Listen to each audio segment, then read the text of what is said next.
welcome to the first episode of Life of Riptide. You may or may not know him from Dinosaur Island, and one of my other series. But this is younger Riptide. This is before we will venture out Riptide's life, the life of Tyrannonychus, a new species of dinosaur that has appeared on the island, undiscovered until now. This thing is we don't know what it is. Head of an Albertasaurus, body of a Tyrannonychus. This creature has a poisonous bite and is the size of a Dilophosaurus, roughly 20 feet. Strange arm flaps for attracting mate, not feathers, just flaps. The most unusual dinosaur on the island. Here it stalks on a misty jungle day. It hunts for food. It can use its deadly poisonous bite to hunt. It gets its name Riptide for his species hunts along the coast, looking for fish. But nearby, a deadly predator lurks.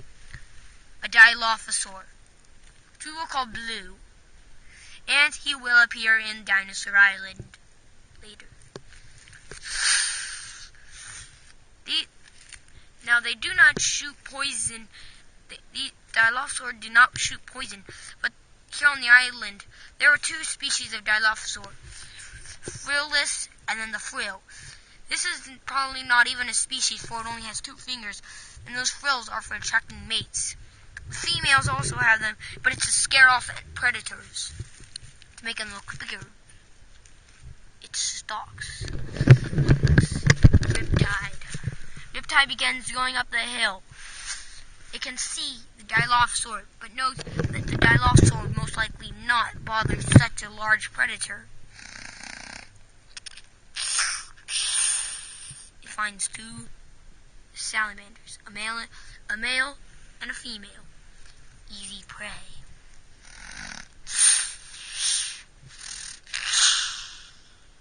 It goes after the yellow male.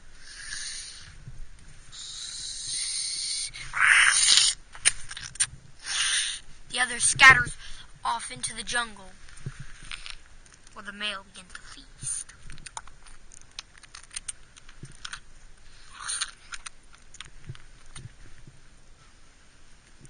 Its skin texture is much like a frog, so it's very squishy.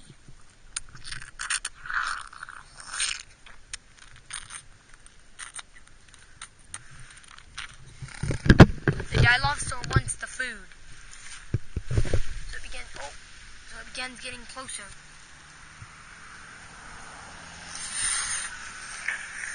And attempts to intimidate Riptide.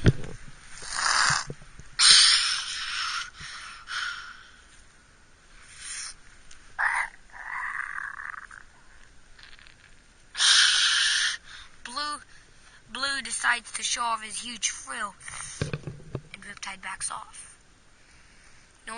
He knows somewhere in the jungle lurks the other salamander. But this female is very much bigger than the male, and could be extremely dangerous. For some large salamanders would even go after small dinosaurs like Albertasaurus and Dilophosaurus, and even some of the Gallimimus. He begins going up the hill. He must watch out for this large sauropod. Very few sauropods have ever been seen on the island, and mostly come out on these misty days.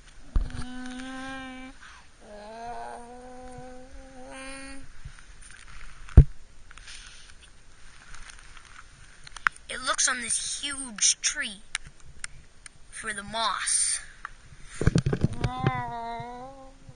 It finds some moss and begins eating it.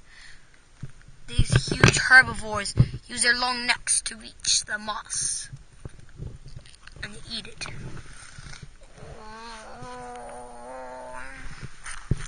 Most of the sauropods don't get too big.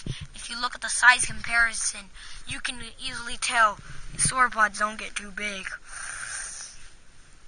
Some of the Spinosaurus from Dinosaur Island Jaws is much, much bigger than this sauropod.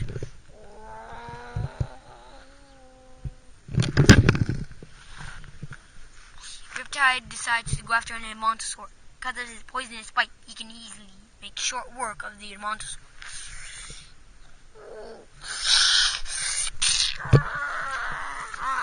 It uses its poisonous bite to finish it off.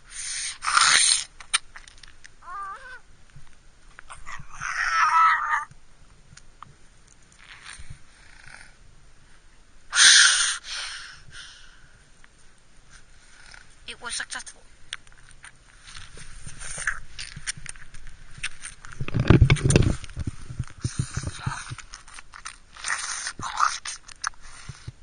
Blue has eaten most of the salamander and now is looking for more food.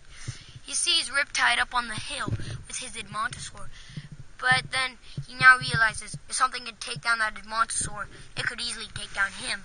He does not know it's Riptide and thinks it's something much larger like a Utahrapter. Riptide looks down and sees Blue, hoping he won't come any closer, and drags his kill off, biting onto the wrist, and then dragging it into some bushes to feed on.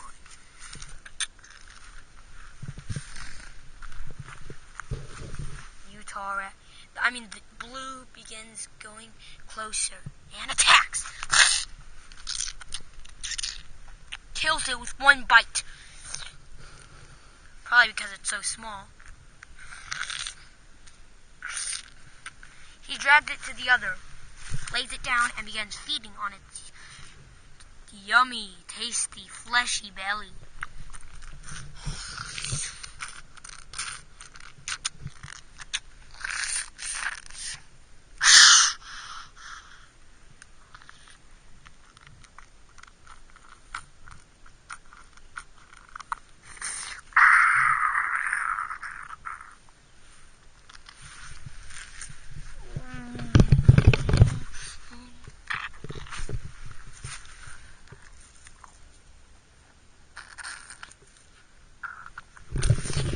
Riptide is eating very well today.